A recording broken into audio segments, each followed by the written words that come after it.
My name is Charles. I'm a 67-year-old retired veteran, a man who's seen enough winters to know the cold doesn't forgive anyone. Before I start this story, let me say this. If you enjoy stories of revenge, betrayal, and justice, subscribe to the channel right now. And please comment your country name below. I'd love to know where in the world you're listening from. Now let me take you back to last year's Thanksgiving Day, a day that changed my family forever. The streets were coated with frost, the kind that cracks under your boots and bites at your cheeks. I was carrying a bottle of wine, a pumpkin pie, and the kind of forced smile you wear when you're heading to a family gathering that you already know will be tense. My son, David, had invited me. At least that's what I told myself. In truth, I had called him a week before and practically insisted. Thanksgiving had always been our tradition. Even when my wife passed away 5 years ago, I made sure the table wasn't empty. Family was supposed to mean something. When I reached his house, the windows glowed with warm yellow light. I could hear faint laughter, the clink of glasses, the muffled sound of a football game playing in the background. For a brief moment, I thought maybe things would be okay this year, but then I saw him. A small figure sitting on the porch steps, knees hugged to his chest, wearing nothing but a thin sweater. My grandson, Michael, 7 years old. His lips were trembling, his little hands pressed under his arms for warmth. His breath came out in quick white puffs. "Michael?" I dropped the pie so fast it shattered on the walkway. "What the hell are you doing out here?" He looked up at me, eyes wet and red. "Grandpa," he whispered, teeth chattering. "They told me to wait outside." "I'm not allowed in." The world stopped spinning. My heart slammed in my chest as I grabbed him, pulling him into my coat. His body was cold, too cold. I pushed open the door, storming inside with my grandson in my arms. The warmth of the house hit me, along with the smell of roasted turkey, sweet potatoes, and cinnamon. My entire family, my son David, his wife Claire, and her parents, were sitting around the table, plates piled high, glasses raised in cheer. They all turned when I entered, and David, my son, had the audacity to frown. "Dad," he said sharply, "what are you doing? You can't just barge in like this." I lowered Michael gently onto the couch, wrapping him in my coat, and turned to face the table. My voice came out like steel. "What am I doing?" "What the hell are you doing? Leaving my grandson outside in the freezing cold while you feast like kings?" The room went silent. Claire's mother shifted uncomfortably. Claire herself crossed her arms, eyes cold as ice. David stood up, trying to hold his ground, but I could see the flicker of guilt in his eyes. And in that moment, standing there with my grandson shivering against me while the smell of turkey filled the air, I knew this Thanksgiving wasn't going to end with gratitude. It was going to end with revenge. I stood there, fists clenched, my pulse hammering in my ears. Michael's small body trembled under my coat, as though his bones themselves had turned to ice. The glow of the candles on the dining table lit the faces of everyone inside, but the warmth of that light couldn't cover the coldness in their hearts. David broke the silence first, his voice sharp, defensive. "Dad, don't blow this out of proportion. Michael was misbehaving. He needs to learn consequences. That's all this is, consequences." My voice thundered through the room. Claire's fork clattered onto her plate. "You call freezing your son half-to-death consequences? He's 7 years old, David, a child. What kind of father, what kind of man does this?" Claire leaned back in her chair, crossing her arms, that smug little smirk dancing on her lips. "Don't twist this into some sob story, Charles. Michael has been acting out for weeks, talking back, refusing chores, always expecting things to go his way. David and I agreed. We will not let him grow up spoiled. He needs to learn discipline." I could feel my jaw trembling with rage. "Discipline? No, this isn't discipline. This is cruelty. This is humiliation." David stood now, trying to tower over me, though he was still just my son, my boy, even if he wore the body of a grown man. "Enough. You don't get to walk in here and question how I raise my family. You had your chance with me, and look where it got us." His words were knives. He had no idea the sacrifices I had made, the hours I'd worked, the dreams I had buried, so he could stand in this house, on this night, with food on the table and warmth in his bones. And now he dared to look at me like I was the failure? I stepped closer, eyes burning into his. "David, when you were 7, do you know what I was doing?" I was patching bullet holes in my friend's chest in a war zone, and when I came home I worked double shifts to make sure you never had to feel hunger. And this is how you repay that sacrifice? By leaving your son to starve and freeze while you sit here eating turkey. Claire's voice sliced through the room, dripping with venom. Oh, stop playing the hero, Charles. You always think you're some savior. You spoiled David. That's why he struggled for so long. That's why we struggled. And I won't let you do the same to Michael. He needs tough love, not coddling. Tough love? I snapped. Tough love doesn't mean stripping a child of his dignity. Tough love doesn't mean shutting him out of his own home while you gorge yourselves. This is abuse, Claire. Plain and simple. The air grew heavier. Even Claire's parents shifted uneasily, their eyes darting between me and the boy on the couch. They knew I was right, but they were too cowardly to say a word. Then Michael's fragile little voice broke the silence. Grandpa, I was hungry. I only asked for some turkey, Mommy said. Said the food was for family, not for me. I felt my knees weaken. I crouched beside him, tucking the coat tighter around his shivering shoulders. Michael, listen to me. You are family. Don't you ever believe otherwise. You hear me? He nodded slowly, tears staining his cheeks. I stood again, my eyes boring into David's soul. What kind of father tells his son he isn't family? What kind of man sits at a feast while his child freezes outside? David's face twisted, half guilt, half defiance. He slammed his hand on the table. The dishes rattled. That's enough.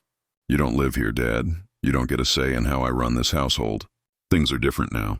This is my family, my rules. I leaned in so close our noses nearly touched, my voice dropping to a low growl. If this is your family, then you've already failed as its head. Because a real man protects his son. He doesn't discard him like trash. For a long moment, silence. The only sound was Michael's weak cough. Claire's eyes narrowed into slits, venom burning behind them. David's fists trembled, torn between rage and shame. And in that silence, a thought burned itself into my chest like fire. If I left this house tonight, Michael's suffering would continue. He'd be treated as nothing more than an inconvenience, a nuisance. His spirit would be crushed before it ever had a chance to grow. No, I wouldn't allow it. They thought they were teaching Michael discipline. But they were about to learn a lesson of their own. Because from this moment forward, I wasn't just Michael's grandfather. I was his avenger, and my so-called family. They had just written themselves into a story of revenge they would never forget. I sat in the living room that night, Michael tucked beneath a blanket on the couch beside me, his small hand clinging to mine even in his sleep. His breathing was slow and uneven, every rise and fall of his chest a reminder of what he had endured. The others had retreated to the dining room, but I could still hear the laughter, the clinking of glasses, the faint scrape of forks against porcelain. They were carrying on with their feast, ignoring the boy they had cast out. That was when it hit me. This wasn't just negligence. This wasn't just bad parenting. This was cruelty, deliberate and calculated. Claire's cold smirk replayed in my mind, David's defensive words echoing in my ears. They had convinced themselves this was discipline, but I knew better. They were breaking the spirit of an innocent child, and if I let this continue, I'd be failing not just as a father, but as a grandfather. I whispered to myself, so low only the walls could hear. Not anymore. Not after tonight. Hours later, after forcing Michael to eat some leftovers I salvaged from the kitchen, I carried him out to my car. His head rested against my chest, his small body still trembling despite the blanket. David followed me to the door, his expression torn between anger and confusion. Dad, where are you taking him? I turned, my voice ice cold. Somewhere he'll be safe. Somewhere he'll be loved. You can't just take him like that, he shouted, his voice cracking. He's my son. I stepped closer, my shadow falling over him. Then start acting like his father. Until then, you have no right to question me. For the first time in years, David had no response. He just stood there, mouth half open, as I walked out with his son in my arms. The drive home was long, the road dark and empty. Michael stirred once, whispering, "Grandpa, am I in trouble?" I swallowed hard, forcing back the lump in my throat. "No, son. You're safe now. Nobody's ever going to leave you out in the cold again. Not while I'm here." And in that moment, I made a vow. I wasn't just going to protect Michael. I was going to show David and Claire exactly what it meant to break a man's trust. They thought they could toss aside their own child. They thought they could treat me like an old fool, someone to be dismissed, someone irrelevant. But they had forgotten who I was. I was Charles Whitman, a veteran, a father, a man who had survived war, loss, and betrayal. And I wasn't about to let my own bloodline rot under the hands of selfish, heartless people. No, I was going to remind them that actions have consequences, and the first strike would come sooner than they could imagine. The next morning, while Michael slept peacefully in the guest room, I brewed myself a cup of coffee and sat at the kitchen table with a notepad. Years in the service had taught me one thing above all else. If you want to win a war, you start with intelligence. I listed everything I knew about David and Claire. David worked at a real estate firm, mostly commission-based. Claire was a stay-at-home mom, though from what I'd seen, she spent more time shopping and gossiping than caring for Michael. They had just bought that new house last year, a big 2-story villa in the suburbs, with a mortgage that must have been bleeding them dry. Claire's parents often helped them financially. I had seen the tension whenever money was discussed. Money. That was the pressure point. I leaned back in my chair, sipping the bitter coffee. You want to play games with family, David? Fine. Let's see how strong your family is when the foundations crack. Later that week, I paid a visit to Michael's school. The principal, a stern-looking woman with kind eyes, greeted me cautiously. Mr. Whitman, is everything all right? We weren't expecting you. I explained enough to make her concerned. I didn't embellish. I didn't need to. The truth was ugly enough. Michael had been neglected, mistreated in his own home. Her lips pressed into a thin line. I had noticed some changes in his behavior, withdrawal, fatigue, but I didn't realize the extent of it. I nodded grimly. That boy is bright. He's kind. He deserves better. I just want to make sure he's safe here. She assured me she would keep a closer watch. And that was enough for now. Because while David and Claire thought they had complete control over Michael, I was already building a circle of protection around him. That night, I called an old friend from the service, a man named Frank who now worked in private investigations.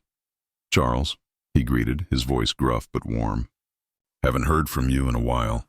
What's the matter? I told him everything. There was silence on the other end of the line before he spoke again. You want me to dig up dirt on your own son and his wife? I hesitated, but only for a moment. I want the truth, Frank.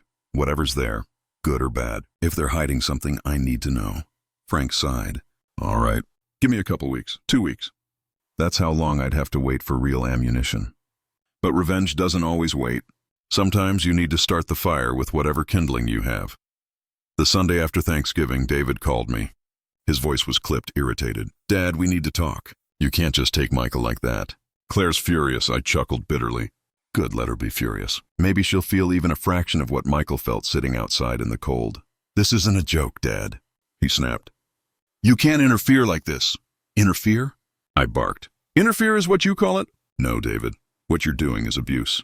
You're starving and freezing your own child because you can't handle your insecurities. There was a long pause before he spat back. You always think you know better, but this is my family. Stay out of it or you'll regret it. I let out a low laugh. No, son. This time, you'll be the one with regrets. And then I hung up. Every night after Michael went to bed, I sat at my desk with Frank's reports trickling in. Little by little, the picture became clearer. Claire had been draining their accounts on luxury purchases, handbags, jewelry, spa weekends. Thousands of dollars gone, while Michael wore hand-me-downs 2 sizes too small. David had been fudging numbers at work, trying to make his sales quotas look better than they were. If anyone dug too deep, he could lose his license. And the mortgage payments? Already 2 months behind. The cracks were widening. And soon, all it would take was a push, one night. As I tucked Michael in, he looked up at me with those wide, innocent eyes. Grandpa, do you think Daddy loves me? The question stabbed me deeper than any knife could. I forced a smile, brushing his hair back. Of course he does, son. He just doesn't know how to show it. But as I walked out of the room, my smile faded into stone. David didn't deserve Michael's love. Not anymore. And if he couldn't protect his own son, then I would. Even if it meant tearing David's world apart brick by brick. Because revenge isn't just about payback. Sometimes revenge is justice, and for Michael's sake, justice was coming. The days after Thanksgiving passed slowly, each one fueling the storm brewing inside me. Michael began to smile again, playing with the old train set I kept in the attic, asking me endless questions about the army days and what his father was like when he was little.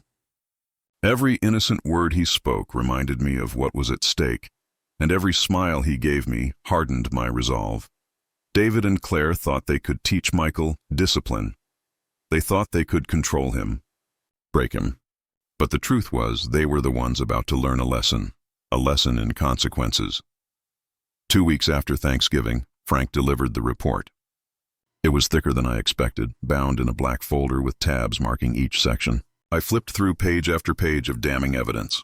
Financial records, Claire's extravagant spending, thousands drained on designer handbags, spa retreats, and even a secret account she hadn't told David about. Employment records. David had manipulated 3 separate real estate transactions, padding numbers to secure commissions he hadn't earned. Fraud, plain and simple. Mortgage papers, 2 months late on payments. The bank had already issued a warning.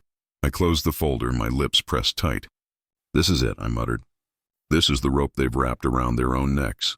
The first strike wasn't going to be a physical blow. It was going to be exposure. That evening I made a few calls, discreet but effective. A copy of David's falsified records went straight to his firm's HR department, with enough anonymous details to make them take a very close look at his work. A summary of Claire's hidden spending went directly to her parents, the ones who had been helping them financially. And the mortgage company. I simply reminded them of their client's situation, encouraging them to act swiftly. By the time the sun set the next day, the dominoes had already begun to fall. It was a Wednesday morning when David finally called me. His voice was raw, panicked. "Dad, what the hell did you do?" I sipped my coffee slowly. "I don't know what you're talking about. Don't play dumb with me," he snapped. "My boss called me in. They're auditing every file I touched in the last year. Claire's parents, God, they're furious with her. And the bank sent us a foreclosure notice. This is you, isn't it?" I let the silence hang, just long enough to make him sweat. Then I said quietly, "I didn't do anything you didn't already do yourself. All I did was shine a light on the truth. You've ruined us." He shouted, "No, David, you ruined yourself. I just made sure you couldn't hide it anymore." The line went dead. But I knew this was only the beginning. 2 days later, there was a knock on my door, hard, angry. I opened it to find David standing there, his face pale, his eyes bloodshot from lack of sleep. Claire was behind him, arms crossed, her lips thin with fury. "Dad," he said, voice trembling, "we need to talk." I stepped aside, letting them in. Michael was upstairs, safe and unaware. David paced the living room like a caged animal. "You had no right to interfere like this." I leaned back in my chair, calm. "No right? Tell me, David, did you have the right to leave your son freezing outside while you stuffed your face with turkey? Did you have the right to tell him he wasn't family? If that's your definition of rights, then you forfeited yours the moment you failed him." Claire spat venom. "You think you're some kind of hero, Charles? You're nothing but a bitter old man, trying to control what isn't yours." I turned to her, my voice sharp. "Not mine. That boy upstairs is my grandson, my blood, and I will never stand by while he suffers because of your greed and cruelty." David collapsed onto the couch, burying his face in his hands. "You don't get it, Dad." I was drowning. Work, money, pressure from Claire. I didn't know what else to do.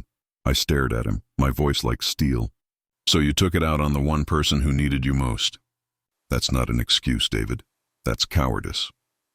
For the first time, his eyes met mine, and I saw the boy I had raised, buried beneath years of pride and poor choices. But pity wasn't enough. Not anymore. The days that followed were chaos for them. David lost his job.